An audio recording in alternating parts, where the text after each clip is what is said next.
Yosa, kembali lagi di Kako Anime. Dan ya, ini dia manga One Piece chapter 1059 yang memiliki judul Insiden Kapten Koby. Dan pertama, pada chapter kali ini dilengkapi sebuah cover story Germa Double Stick, di mana di sampulnya ya kita bisa melihat Katakuri dan Oven saling memukul di antaranya karena mereka itu ya terkena gas halusinogen daripada Caesar.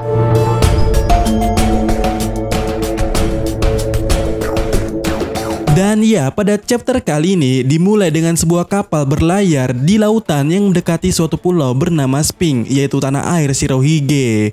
Terlihat Marco meninggalkan kapal tersebut dan berterima kasih kepada mereka. Dan mereka itu ternyata adalah Akagami Pirate. Dan di sini ya, Akagami bertanya-tanya kepada Marco apakah dia tidak ingin bergabung dengan mereka. Dan Marco menyuruh Sang untuk tidak bercanda karena dia lelah menjadi pengasuh para perompak yang hebat. Dan di sini ya, Sang memberitahu Marco untuk tidak melebih-lebihkan hal itu because he not handful. Dimana maksud dari kata not handful ini adalah Sang ini bukan orang yang sangat sulit untuk diurus. Tetapi di sini Ben Beckman menyeletuk kepada Sang bahwasannya itu kan kau kapten, not handful. Sontak seluruh nakama daripada Akagami Pirate ya tertawa dan menertawai Sang di sini. Dan di panel berikutnya semua orang mengucapkan selamat tinggal kepada Marco, yang mana pada saat ini ya Marco sedang terbang menuju pulau tersebut. Dan di saat yang sama terjadi momen flashback di sini, di mana itu terjadi di Wano Kuni pada malam hari di festival api setelah serangan daripada Green Bull. Ya, terlihat di sana ada Luffy yang mengatakan, "Apa? Kau tidak ikut dengan kami menjadi bajak laut, Yamato?" Dan di sini Yamato mengatakan, "Hah? Aku yakin kalian semua juga menyadari bukan, insiden dengan pria hutan barusan tadi itu hanya bisa diselesaikan dengan orang atau berkat haki yang sangat kuat. Kaido mungkin telah jatuh, dan karena itu pada saat ini kita memiliki orang-orang yang mulai mengejar Wano Kuni. Aku tidak bisa membiarkan itu terjadi begitu saja. Bagaimana mungkin aku bisa bertualang sementara aku ini ya benar-benar khawatir tentang negara ini. Aku yakin kita berdua merasakan hal yang sama tentang hal itu, bukan?"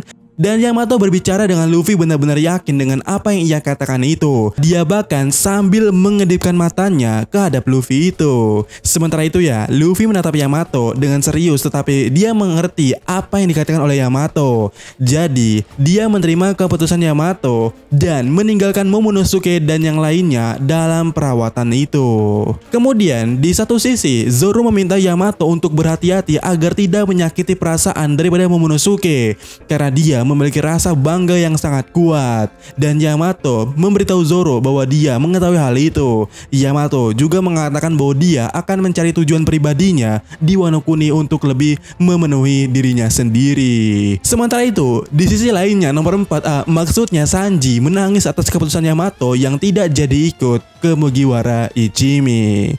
Dan di panel berikutnya masih di flashback yang sama, kita melihat Marco datang secara tiba-tiba di udara, di mana ia berkata kepada Luffy dan yang lainnya di sana. Yang di sini ya Marco memberitahu kepada Luffy bahwasannya kapal yang cocok telah muncul di dekat Wano Kuni dan dia akan meninggalkan pulau ini bersama kapal itu sesegera mungkin. Dan di sini ada sedikit kelas balik yang terjadi waktu di Marineford itu ya, waktu Ace mati. Dan di sini Luffy menyatakan bahwasannya dia benar-benar berterima kasih kepada Marco telah membantunya selama perang puncak itu. Dan Marco mengatakan bahwasannya, "Aku yakin Ace akan sangat senang jika dia tahu seberapa jauh kau melangkah saat ini." Dan tak sampai di situ, Marco kembali menyatakan pesan terakhirnya sebelum dia pergi, di mana ia mengatakan kepada Luffy bahwasannya, "Mulai sekarang ini adalah eramu, maka majulah dengan tekad yoi." Dan Luffy menjawab, "Tentu saja aku akan melakukannya." Dan ya, flashback pun berakhir dan kembali lagi ke masa sekarang untuk melihat Marco tiba di Pulau Sphinx itu, tempat tanah kelahiran Oyaji.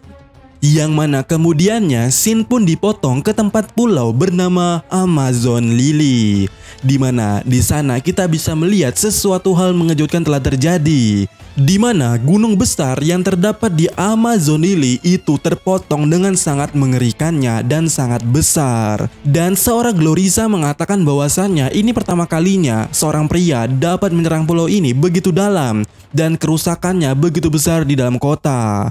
Lantas karena itu di sini ya Hancock mengatakan bahwasannya selama dia di pulau ini musuh akan terus datang. Dan Hancock mengatakan lagi bahwasannya sekarang di situasi sudah begini, aku ingin menikah dengan Luffy. Dan kemudiannya di panel berikutnya terjadi sebuah kilas balik di mana ini menjelaskan kenapa gunung-gunung di sana dan kota-kota di sana pada hancur berantakan. Di mana itu merupakan beberapa minggu yang lalu pada saat penyerangan Marine ke sana. Ya, kita melihat di panel ini marinir berhasil mendobrak gerbang kota, tetapi di saat yang sama suku Kuja merespon dan cepat untuk mengcovernya. Namun terlihat marinir kembali melancarkan suatu serangannya di mana mereka yang mengirimkan pasifista baru yang disebut Serapim menuju ke garis depan. Dan di saat yang sama pula mereka memerintahkan untuk menaruh kamera di sana, di mana tujuannya adalah untuk mencari keberadaan Hancock yang pada saat itu belum kelihatan sama sekali. Nah, kemudian kita melihat seseorang gadis kecil dengan sayap dan api di punggungnya muncul di depan Margaret dan juga Sweet Pea. Tetapi mereka tidak ingin berkelahi dengan seorang anak, di mana sosok gadis yang memiliki pupil berbentuk bintang ini ya menembaki laser dengan tangannya seperti pasifista. Dan di dalam panel berikutnya, tiba-tiba kapal bajak laut Blackbird muncul di belakang Marine. Yang di sana ya Kurohige tampak menyepam gura-gura nominya sehingga membuka jalur baginya untuk masuk ke Amazon Lily. Dan dengan cepat di sini ya Kurohige telah mendarat di sana bersama Katrina Devon dan juga Vasco Shot. Aku di sini untukmu, Ratu Bajak Laut. Tidak mungkin aku akan membiarkan kekuatanmu jatuh ke tangan Marine pada saat ini. Dan di sisi lainnya kita melihat seorang Devon ya mengatakan Hancock itu memiliki wajah yang sangat indah sehingga dia ingin kepala Hancock menjadikan perhiasan atau harta karun baginya. Dan seorang Tis mengatakan atau memberitahukan kepada Devon ini bahwasannya dia bebas melakukan apa saja asalkan selama dirinya yaitu Tis ya mendapatkan kekuatan Hancock terlebih dahulu. Tetapi seorang pria bernama Vasco Shot berkata lebih baik kita menangkap Hancock secara hidup-hidup dan membawanya bersama mereka, bukan? Nah, di sisi lainnya kita melihat marinir yang meminta wakil Laksamana Yamakaji untuk memberi mereka perintah untuk menyerang Blackbird. Tetapi Yamakaji mengatakan mereka harus menunggu izin daripada markas besar. Tetapi seorang Tits di sini menyerang terlebih dahulu marine-marine yang ada di sana dengan gura-gura nominya, yang mana berbarengan pula dengan teriakannya untuk meminta atau menyuruh seorang buah Hancock keluar sekarang juga.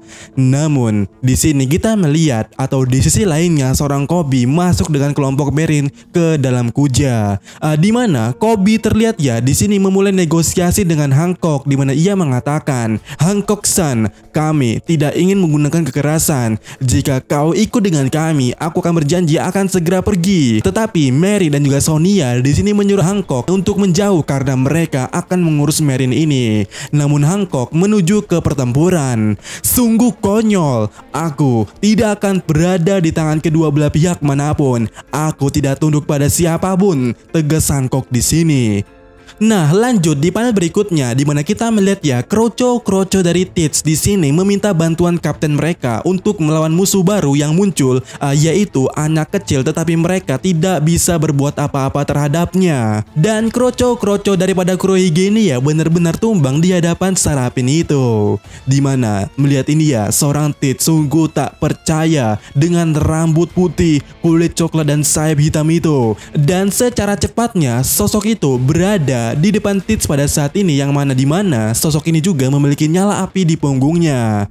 Dan dia pula membawa suatu pedang besar yang mirip dengan pedang Mihawk. Dan kemudiannya kita melihat ya anak itu mulai menyerang Tits dan memotong bagian pedang menjadi dua sehingga bagian gunung besar di pulau itu terbelah menjadi dua. Dan di saat yang sama ya, Teach menyadari sosok ini adalah seorang pasifista dan bertanya-tanya apa yang sedang terjadi di sini.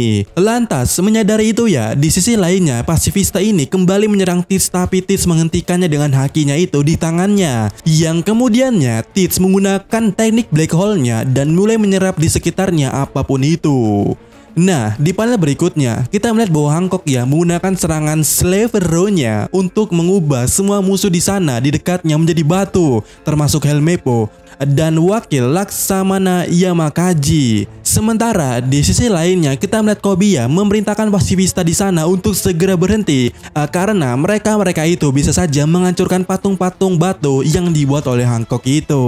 Dan di sini ya Hancock kembali melancarkan suatu tekniknya, tetapi tekniknya itu ya dihentikan oleh Kurohige. Dan ya dalam halaman ganda yang sangat luar biasa kita bisa melihatnya bahwa Kurohige telah menangkap buah Hancock, di mana Tetsuya mencengkram leher buah Hancock hingga Hancock mengambang di tanah, di mana itu disaksikan oleh bajak laut Kuja dan juga Koby di sana. Dan jelas di sini buah Hancock tidak bisa menggunakan kekuatannya sebab Teach mencengkram buah Hancock dengan Yami Yami Nominya. Dan di panel ini ya kita bisa melihat bahwasannya Hancock berkata, "Lepaskan aku daripada tangan kotormu itu, sialan." Dan di saat yang sama, narator memperkenalkan buah Hancock, di mana mantan Shichibukai, Ratu Bajak Laut, buah Hancock dengan bounty 1,6 miliar berry. Sementara di sisi lainnya kita bisa melihat Teach tertawa di sini. Sepertinya mereka memanggilmu dengan ratu karena suatu alasan, bukan? Oh, kau mengubah semua idiotku menjadi batu. Dan narator kembali memperkenalkan sosok ini, Yonko Blackbird, Marshall D. Teach, bounty 3,9 miliar berry. Nah, di panel berikutnya kita melihat Vasco Shot dan juga Katrina Devon ya telah menjadi batu akibat kemampuan buah Hancock. Sementara Koby di sini dia merasa tidak tahu apa yang harus dia lakukan pada saat atau situasi saat ini. Tetapi di sisi Teach ya, Teach mengatakan kepada Hancock bahwasannya dia telah dengan sabar menunggu untuk mendapatkan kekuatan daripada Hancock ini. Namun Hancock mengatakan bahwasannya kekuatannya ini ya dibangun di atas kecantikannya sendiri. Jadi jika Teach membunuhnya pada saat ini ya, mereka yang telah berubah menjadi batu itu akan tetap menjadi batu selamanya dalam keadaan itu. Bahkan pengguna Mero-Mero berikutnya tidak akan bisa mengembalikan wujudnya itu. Dan sontak mendengar itu ya, Koby mengatakan bahwa Hancock menjadi masalah besar yang di luar ekspektasinya. Tetapi di sini Teach mengatakan situasi ini sepertinya tidak akan kemana-mana kan. Pahlawan, Koby, kau pada waktu itu telah membantuku dalam insiden pelabuhan Rocky. Berkatmu aku mengalahkan Ochoku atau Wang Zi dan menjadi bos daripada Pulau Bajak Laut. Dan mendengar ini ya, Koby diam tanpa kata-kata, tetapi Teach kembali mengatakan sekaligus bertanya-tanya kepada Koby, apa kau pikir ketika aku melepaskan Hancock di sini ya, di saat yang sama Hancock akan kembali menjadi baik dan merubah semua orang-orang yang menjadi batu kembali normal? Apakah kau berpikir seperti itu, Koby? Dan Koby menjawab, jika dia tidak membuat para prajurit kembali normal, itu akan menjadi masalah besar. Tentunya. Tetapi di sini Hancock berkata, aku akan melakukannya jika kalian semua meninggalkan pulau itu. Namun di sini ya Kurohige meremas leher Hancock lebih erat dan lebih erat sambil berkata, bohong.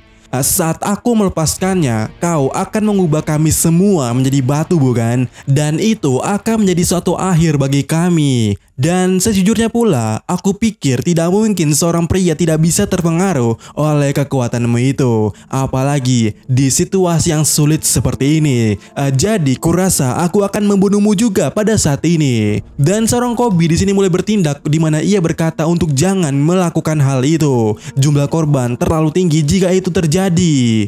Tetapi di saat yang sama tiba-tiba seseorang haki dengan kuatnya muncul di sini. Saya mengharapkan Marin saja di sini, tetapi ini bahkan pemandangan ini di pulau ini telah berubah, telah diubah. Maaf Hancock, saya terlambat di mana relik muncul di sini. Dan di sini ya kita melihat ya kemunculan relik ini membuat Teach cukup ketar-ketir. Dan di momen ini ya relik menghunuskan pedangnya kepada Kurohige dan berkata, "Oi murid Shirohige, aku tidak terlalu dewasa untuk mengatakannya, tetapi aku tidak menyukaimu." Lantas melihat aksi relik ini ya membuat bawahan daripada Koby dan Teach panik bukan main.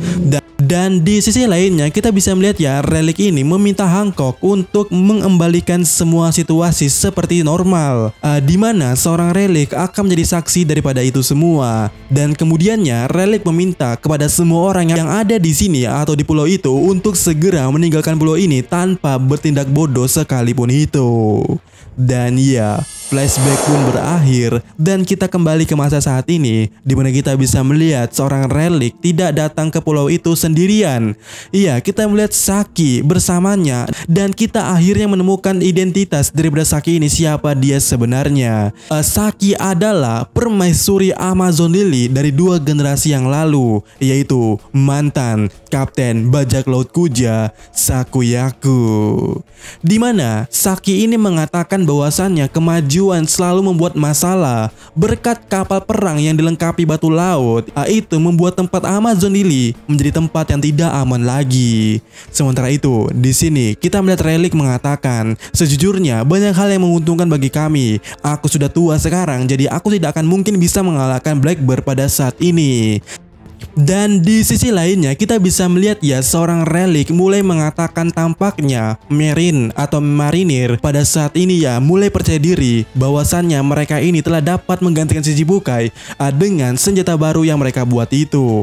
Sementara itu di sini ya terlihat Mary dan juga Sonia tengah menggosipkan kejadian yang terjadi di Amazon Lily pada waktu sebelumnya, di mana mereka membicarakan bentuk Seraphim yang wajahnya cukup mirip dengan buah Hancock waktu kecil, walaupun pupil pada matanya berbentuk bintang. Sementara di sisi lainnya kita mendapatkan kabar daripada narator box bahwasannya Kapten Kobe, pahlawan insiden pelabuhan Rocky, telah diculik oleh Blackbird, Yonko, dan kru bajak lautnya. Dan situasinya pada saat ini tidak diketahui. Dan no breaks next week.